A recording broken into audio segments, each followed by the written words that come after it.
नमस्कार दोस्तों, आइए जानते हैं आज मध्य प्रदेश की बड़ी खबरें। आज की पहली खबर है कि दिल्ली रेलवे स्टेशन हादसे के बाद एमपी में अलर्ट। शनिवार रात करीब 9:26 पर दिल्ली रेलवे स्टेशन पर अचानक भगदड़ मच गई। इस भगदड़ में 18 लोगों की मौत हो गई, जबकि इस घटना में 25 से ज्यादा लोग घायल बताए जा रहे हैं। मृतकों में 14 महिलाएं और 3 बच्चे शामिल हैं। मौत की पुष्टि लोकनायक जयप्रकाश अस्पताल एलएनजेपी ने की है। दिल्ली में हुए इस दर्दनाक हादसे के बाद मध्य प्रदेश में भी रेलवे स्टेशनों पर भारी भीड़ को देखते हुए अलर्ट जारी कर दिया गया है। यात्रियों की सुरक्षा के लिहाज से ये अलर्ट जारी किया गया है। बता दें कि मध्य प्रदेश कई शहरों से भी महाकुंभ स्पेशल ट्रेनें चलाई जा रही हैं। यहां भी ट्रेनों और रेलवे स्टेशनों पर भारी भीड़ उमड़ रही है। भोपाल के रेलवे स्टेशनों पर भी हजारों श्रद्धालु महाकुंभ के लिए जा रहे हैं। भारी भीड़ में यात्रियों की सुरक्षा का ध्यान रखते हुए भोपाल रेल मंडल ने भोपाल के सभी रेलवे स्टेशनों पर अलर्ट जारी किया है।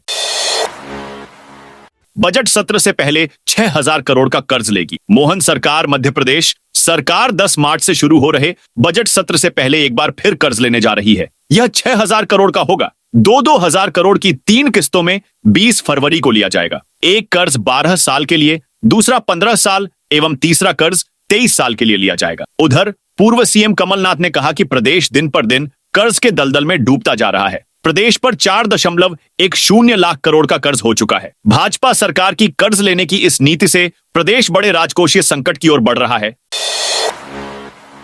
सुप्रीम कोर्ट ने मोहन यादव सरकार को लगाई फटकार। सुप्रीम कोर्ट ने मध्य प्रदेश सरकार को बार बार देरी से दायर की जाने वाली अपीलों को लेकर कड़ी फटकार लगाई है। ऐसे अनावश्यक मुकदमों पर सार्वजनिक धन के दुरुपयोग पर सवाल उठाया। जस्टिस जेबी पारदीवाला और आर महादेवन की बेंच ने मध्य प्रदेश के विधि सचिव को तलब किया था। उन्हें निर्देश दिए कि कोर्ट की टिप्पणियों को अफसरों तक पहुंचाएं, व्यवस्था सुधारने योजना बनाएं, ताकि मुकदमों व कोर्ट के आदेशों के क्रियान्वयन के लिए तंत्र विकसित हो। महाकाल मंदिर सुरक्षा में बड़ी चूक। मध्य प्रदेश की धर्म नगरी उज्जैन में स्थित विश्व प्रसिद्ध महाकालेश्वर ज्योतिर्लिंग मंदिर की सुरक्षा में बड़ी चूक से जुड़ा मामला सामने आया है। बताया जा रहा है कि मंदिर परिसर में एक शख्स हाथ में शराब की बोतल लिया गया। यही नहीं, शख्स मंदिर परिसर के विश्राम धाम तक हाथ में शराब की बोतल लेकर आ गया था। बताया जा रहा है कि युवक को मंदिर में पूजा करने आए एक अन्य भक्त ने पकड़ा और उसका वीडियो बना लिया। यही वीडियो आज सोशल मीडिया पर भी तेजी से वायरल होने लगा है। सामने आए वीडियो में दिखाई देने वाला युवक खुद को नर्मदापुरम जिले का निवासी काना परसाई पांडे बताया जा रहा है। युवक ने स्वीकार किया कि उसके पास शराब की बोतल थी, जिसे वो काल भैरव को चढ़ाने के लिए लाया था। मामले में सबसे ज्यादा हैरान करने वाली बात यह रही कि मंदिर के प्रवेश द्वार पर सुरक्षा कर्मियों ने उसकी जांच तक नहीं की। यही कारण है कि युवक बड़ी आसानी से मंदिर परिसर में इस तरह आ पहुंचा। एमपी सरकार ने घोषित किए अवकाश। मध्य प्रदेश सरकार के महिला एवं बाल विकास विभाग मंत्रालय के निर्देशानुसार साल भर में 300 दिन आंगनबाड़ी केंद्र के हितग्राहियों को पूरक पोषण आहार देना आवश्यक है। इसके साथ ही कलेक्टर ने साल 2025 के लिए महिला एवं बाल विकास अंतर्गत जिले की आंगनबाड़ी के लिए स्थानीय अवकाश घोषित किए हैं। दमोह कलेक्टर सुधीर कुमार कोचर ने 26 फरवरी को महाशिवरात्रि, 14 मार्च को होली, 19 मार्च को रंग पंचमी, 31 मार्च ईद उल फितर, 12 मई बुद्ध जयंती, 7 जून ईद उल जुहा, 9 अगस्त रक्षाबंधन, 16 अगस्त जन्माष्टमी, 30 सितंबर दुर्गा अष्टमी, 20 अक्टूबर दीपावली, 10 अक्टूबर करवा चौथ, 15 नवंबर बिरसा मुंडा जयंती एवं 25 दिसंबर को क्रिसमस डे के उपलक्ष्य में स्थानीय अवकाश घोषित किए हैं। कांग्रेस नेताओं से मिलेंगे पीएम मोदी। राजधानी भोपाल में 24 फरवरी को होने वाले ग्लोबल इन्वेस्टर्स समिट को लेकर तैयारियां तेज हो गई हैं। इस समिट में प्रधानमंत्री नरेंद्र मोदी समेत 100 से ज्यादा बड़े उद्योगपति पहुंचेंगे। इससे पहले नेता प्रतिपक्ष उमंग सिंघार ने पीएम मोदी से मिलने और प्रदेश की समस्याओं से उन्हें अवगत कराने के लिए पत्र लिखकर समय मांगा है। नेता प्रतिपक्ष उमंग सिंघार ने शनिवार को पीएम मोदी को पत्र लिखा है। उन्होंने पत्र में लिखा कि 23 फरवरी या 24 फरवरी 2025 को भोपाल प्रवास के दौरान कांग्रेस विधायक दल का प्रतिनिधिमंडल प्रधानमंत्री नरेंद्र मोदी से ग्लोबल इन्वेस्टर्स समिट और मध्य प्रदेश की समस्याओं के संबंध में भेंट करना चाहता है। शहर में 200 से ज्यादा लोकेशनों पर बढ़ेगी संपत्ति की गाइडलाइन। सागर शहर में 200 से ज्यादा लोकेशनों पर बढ़ेगी संपत्ति की गाइडलाइन। चमकेगा कारोबार। सागर जिले में प्रॉपर्टी का कारोबार पिछले 2 दशक से लगातार चमक दमक रहा है। कोविड काल के समय को छोड़ दिया जाए तो लगभग हर वित्तीय वर्ष में जमीनों के दाम में इजाफा किया जा रहा है। वित्तीय वर्ष 2025-26 के लिए 17 फरवरी को पहली बैठक आयोजित होगी, जिसमें जिले भर के लिए कलेक्टर गाइडलाइन प्रॉपर्टी गाइडलाइन निर्धारण करने पर चर्चा होगी। नए वित्तीय वर्ष में जिले की लगभग 200 लोकेशन पर 10 से 25% तक वृद्धि किए जाने पर चर्चा होगी। एमपी में फिर बढ़ेगी ठंड, आ रहा है नया पश्चिमी विक्षोभ। भोपाल में इस बार फरवरी का पहला पखवाड़ा सर्दी और गर्मी से भरा रहा। हवा का रुख दक्षिण पूर्वी होते ही एक बार फिर पारा चढ़ गया है और सर्दी थम गई है। अधिकतम तापमान जहां 3.5 डिग्री तक बढ़ गया है, वहीं न्यूनतम तापमान भी 5.5 डिग्री तक बढ़ गया है। शनिवार को अधिकतम तापमान 31.8 और न्यूनतम 13.8 डिग्री दर्ज किया गया। ऐसे में अधिकतम तापमान में 3.4 तो न्यूनतम तापमान में 5.4 डिग्री की बढ़ोतरी दर्ज की गई। मौसम विभाग एमपी वेदर अपडेट के मुताबिक महाशिवरात्रि से पहले एक बार फिर मध्य प्रदेश में मौसम का बदलाव देखने को मिलेगा। 17 फरवरी से एक नया वेस्टर्न डिस्टर्बेंस पश्चिमी हिमालय की तरफ एक्टिव होने की संभावना है। इसके असर से 18 फरवरी से प्रदेश में दिन रात के तापमान में गिरावट आएगी, जिसका असर 3 से 4 दिन तक रहेगा। फिलहाल बादल छाने, बारिश और कोहरे के कोई आसार नहीं है। एमपी में भिखारी का खेत देख दंग हुई पुलिस। मध्य प्रदेश में अफीम की खेती मंदसौर और नीमच जिले में की जाती है। अफीम की खेती के लिए पूरी सरकारी प्रक्रिया है, जिसका पालन करना होता है। लेकिन बैतूल में भी अफीम की खेती अवैध रूप से की जा रही थी। बैतूल के रानीपुर थाना क्षेत्र के सड़कवाड़ा गांव में पुलिस ने एक खेत में छापामार कार्रवाई करते हुए अफीम की खेती पकड़ी है। पुलिस ने खेत मालिक को गिरफ्तार कर लिया है, जिसका नाम भिखारी लाल है। पुलिस को मुखबिर से सूचना मिली थी कि सड़कवाड़ा गांव के रहने वाले भिखारी लाल के खेत में लगभग 1 एकड़ में अफीम के पौधे लगे हैं। इस आधार पर पुलिस ने छापा मारा तो भिखारी का खेत देखकर पुलिस दंग रह गई। खेत में अफीम की खेती लहलहा रही थी। पुलिस के अनुसार खेत में मिली अफीम की फसल लगभग 2.5 महीने की हो गई थी। 1 महीने बाद यह फसल पूरी तरह तैयार हो जाती। फसल में फूल और फल आ गए थे। सोने चांदी में बड़ी गिरावट। इंदौर सराफा बाजार में सोने चांदी की कीमतों में बड़ी गिरावट देखी गई। 5 दिन की लगातार तेजी के बाद सोना कैडबरी नकद में 1,000 रुपए की गिरावट के साथ 87,000 रुपए प्रति 10 ग्राम पर आ गया। इसी तरह चांदी चौरसा भी 1,000 रुपए घटकर 96,000 रुपए प्रति किलो पर पहुंच गई। उज्जैन में भी सोने चांदी की कीमतों में गिरावट देखी गई, जहां सोना कैडबरी 87,100 रुपए और सोना रवा 87,000 रुपए प्रति 10 ग्राम पर कारोबार कर रहा है। चांदी पाट 96,500 रुपए और चांदी टंच 96,400 रुपए प्रति किलो के भाव पर है, जबकि चांदी का सिक्का 1,000 रुपए प्रति नग बिक रहा है।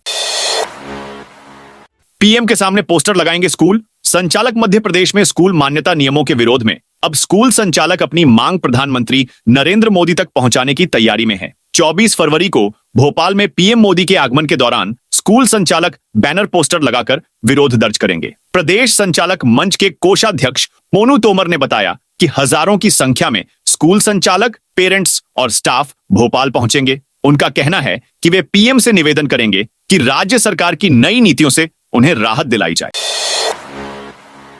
कैंसर पीड़ित बच्चों के लिए बनेगा 5 करोड़ का हॉस्पिटल। बैतूल जिले में कैंसर से पीड़ित बच्चों और उनके परिवारों के लिए एक बड़ी सुविधा जल्द ही शुरू होने जा रही है। Lions club Betul city 5 crore रुपए की लागत से एक धर्मार्थ चिकित्सालय का निर्माण करने जा रहा है। इस अस्पताल का भूमि पूजन 16 फरवरी को गाड़ाघाट इटारसी रोड पर किया जाएगा। भूमि पूजन में केंद्रीय राज्य मंत्री डीडीयूके और विधायक हेमंत खंडेलवाल भी मौजूद रहेंगे। सौरभ की बेशकीमती प्रॉपर्टी हो रही सीज। परिवहन विभाग के पूर्व आरक्षक सौरभ शर्मा और उसके दोनों राजदारों से पूछताछ के बाद प्रवर्तन निदेशालय ईडी की टीम ने भ्रष्टाचार की फाइनल कुंडली तैयार की है। उसके आधार पर सौरभ शर्मा की बेशकीमती संपत्तियों को सीज करने की कार्रवाई भी शुरू हो गई है। सूत्रों के मुताबिक भोपाल, जबलपुर, इंदौर और ग्वालियर सहित कई शहरों की प्रॉपर्टी को चिह्नित किया है। इसी के साथ कई खातों और खातों में रखी करोड़ों की रकम भी सीज की गई है। जानकारी मुताबिक शनिवार को सौरभ शर्मा के परिजन भी ईडी दफ्तर पहुंचे। सिंहस्थ 2028 के समय रेलवे चलाएगा 500 से ज्यादा ट्रेनें। मध्य प्रदेश के उज्जैन में होने वाले सिंहस्थ 2028 के दौरान देश के विभिन्न स्थान से बाबा महाकाल व महाकाल लोक के दर्शन, पवित्र क्षिप्रा नदी में स्नान के लिए आने वाले भक्तों की सुविधा के लिए भारतीय रेलवे व रतलाम रेल मंडल मिलकर 500 से अधिक ट्रेन चलाएगा। यह ट्रेन देश भर के अलग अलग क्षेत्र से 2000 से अधिक फेरे लगाएगी। इस योजना को मूर्त रूप देने की तैयारी रेल मंत्रालय ने शुरू कर दी है। 17 फरवरी को मध्य प्रदेश महापौर परिषद की बैठक। मध्य प्रदेश महापौर परिषद की बैठक 17 फरवरी को इंदौर में होने जा रही है। ये बैठक ब्रिलियंट कन्वेंशन सेंटर में शुरू होगी। 16 में से 14 महापौर ने आने की स्वीकृति दी है। बैठक में विभिन्न विषयों पर चर्चा करने के साथ ही वे शहर का सफाई मॉडल देखेंगे और 56 दुकान और सराफा में घूमने भी जाएंगे। मध्य प्रदेश महापौर परिषद की बैठक को लेकर सभी तैयारियां लगभग पूरी हो चुकी है। इंदौर महापौर पुष्यमित्र भार्गव इस बैठक की मेजबानी करेंगे। महापौर पुष्यमित्र भार्गव ने बताया कि 17 फरवरी को मध्य प्रदेश के सभी शहरों के महापौर देवी अहिल्या की इस नगरी में होंगे। 16 में से 14 महापौरों ने अपने आने की स्वीकृति दी है। कर्मचारियों ने की उप मुख्यमंत्री से मुलाकात। मध्य प्रदेश में शासकीय अधिकारी कर्मचारी निगम मंडल एवं पेंशनर्स संयुक्त मोर्चा ने अपनी लंबित मांगों को लेकर उप मुख्यमंत्री जगदीश देवड़ा से मुलाकात की। इस दौरान मोर्चा ने 52 सूत्रीय मांगों का ज्ञापन सौंपा, जिस पर विस्तृत चर्चा हुई। बैठक में संयुक्त मोर्चा का प्रतिनिधिमंडल मौजूद रहा, जिसमें प्रदेश संयोजक प्रमोद तिवारी, प्रदेश अध्यक्ष उदित भदौरिया, कार्यवाहक प्रदेश अध्यक्ष अरुण द्विवेदी और राजपत्रित अधिकारी संघ के प्रदेश अध्यक्ष अशोक शर्मा प्रमुख रूप से शामिल थे।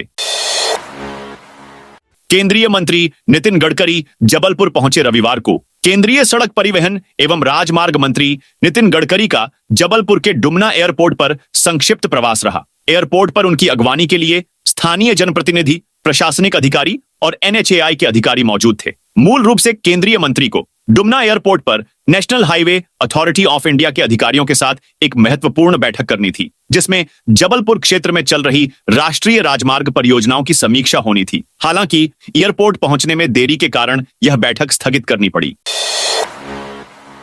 बालाघाट में 16,000 किसानों पर 100 करोड़ कर्ज बकाया। बालाघाट में सहकारी केंद्रीय बैंक ने किसानों से कर्ज वसूली के लिए अभियान शुरू किया है। जिले के 16,000 किसानों पर बैंक का 100 करोड़ रुपए का कर्ज बकाया है। इन किसानों ने पिछले साल का कर्ज नहीं चुकाया है, जिससे यह राशि अब ओवरड्यू हो गई है। बैंक ने सभी बकायादार किसानों को नोटिस जारी कर दिया है। बैंक के महाप्रबंधक RC पटले के निर्देश पर सहकारी समिति के कर्मचारी गांव-गांव जाकर मुनादी के जरिए कर्ज वसूली कर रहे हैं। बैंक ने चेतावनी दी है कि अगर किसान कर्ज नहीं चुकाते हैं तो राजस्व विभाग और न्यायालयीन कार्रवाई के साथ संपत्ति कुर्की की कार्रवाई की जाएगी। मप्र कर्मचारियों की महारैली, सरकार को दी चेतावनी। अधिकारियों और कर्मचारियों की 51 सूत्रीय मांगों को लेकर मध्य प्रदेश अधिकारी कर्मचारी संयुक्त मोर्चा सोमवार को महारैली का आयोजन कर रहा है। आंबेडकर पार्क में होने वाली इस रैली में मोर्चा के पदाधिकारी और सहयोगी संगठनों के नेता सभा को संबोधित करेंगे। यहां मांगों और कर्मचारियों को लेकर सरकार के रवैये पर बात होगी। सभा में ही आंदोलन के अगले चरण की रणनीति तैयार की जाएगी। रेसलर द ग्रेट खली 4 मार्च को रीवा आएंगे। विश्व प्रसिद्ध रेसलर द ग्रेट खली 4 मार्च को रीवा आ रहे हैं। इसकी जानकारी उन्होंने वीडियो जारी कर दी है। वीडियो में उनके साथ बागेश्वर धाम के पीठाधीश्वर धीरेन्द्र कृष्ण शास्त्री भी नजर आ रहे हैं। खली ने बताया कि वे 24 फरवरी को बागेश्वर धाम, 28 फरवरी को इंदौर, 1 मार्च को उज्जैन और 4 मार्च को रीवा आएंगे। उन्होंने बताया कि मध्य प्रदेश में बड़ी तादाद में लोग रेसलिंग सीखते हैं। इसके साथ ही उन्हें रेसलिंग का शौक भी है, इसलिए जरूरी है कि युवाओं का उत्साह और हौसला बढ़ाया जाए। रेसलिंग के खेल आयोजित किए जाएं। फ्लिपकार्ट, अमेजन समेत 10 बड़ी कंपनियां देंगी नौकरी का मौका। उमरिया जिले के प्रधानमंत्री कौशल केंद्र खलेसर में 17 फरवरी को सुबह 10 बजे से रोजगार मेला लगेगा। डिप्टी कलेक्टर एवं जिला रोजगार अधिकारी अंबिकेश प्रताप सिंह के मुताबिक इस मेले में देश की प्रमुख कंपनियां भाग लेंगी। मेले में भाग लेने वाली प्रमुख कंपनियों में ई-कॉमर्स क्षेत्र की कंपनी फ्लिपकार्ट और अमेजन शामिल हैं। इसके अलावा वित्तीय क्षेत्र से Sonata micro finance bank, HDB finance Umaria, LIC Umaria, SBI card जैसी कंपनियां मौजूद रहेंगी। डिजिटल पेमेंट क्षेत्र से फोन पे और पेटीएम, रिटेल सेक्टर से डी-मार्ट और रिलायंस निकॉन उमरिया और great organic diamond private limited जैसी कंपनियां भी नौकरी के मौके देंगी। खाद, दवा और बीज की 15 दुकानों के लाइसेंस निरस्त। खंडवा में एग्रीकल्चर व्यापार से जुड़ी खाद, दवा और बीज दुकानों पर कार्रवाई की गई है। कृषि विभाग ने संबंधित दुकानों से सैंपल लेकर लैब भेजे थे। जांच में सैंपल अमानक पाए जाने पर लाइसेंस निरस्त करने, निलंबित करने सहित FIR की कार्रवाई की गई है। इनमें से अधिकतर दुकानदार ग्रामीण इलाकों से हैं। शहरी क्षेत्र की दुकानों से सैंपल नहीं लिए गए हैं। मप्र के 2 लाख शिक्षकों पर UPS लागू नहीं। मध्य प्रदेश के 2 लाख शिक्षकों की 15 से 20 साल की सर्विस शून्य मानी जाने से उन्हें यूनिफाइड पेंशन स्कीम का लाभ नहीं मिलेगा। स्कीम केंद्र सरकार की है। मप्र सहित अन्य राज्यों में इसे लागू होना है। 1 अप्रैल से यह स्कीम केंद्र के कर्मचारियों पर लागू हो जाएगी। दरअसल मप्र में इन शिक्षकों के लिए 7 साल पहले राज्य सरकार द्वारा बनाया गया नया कैडर इसकी अड़चन बनेगा। ये सभी कर्मचारी 3 श्रेणी प्राथमिक, माध्यमिक और उच्च माध्यमिक श्रेणी के शिक्षक हैं। पहले ये सभी अध्यापक संवर्ग कैडर में आते थे।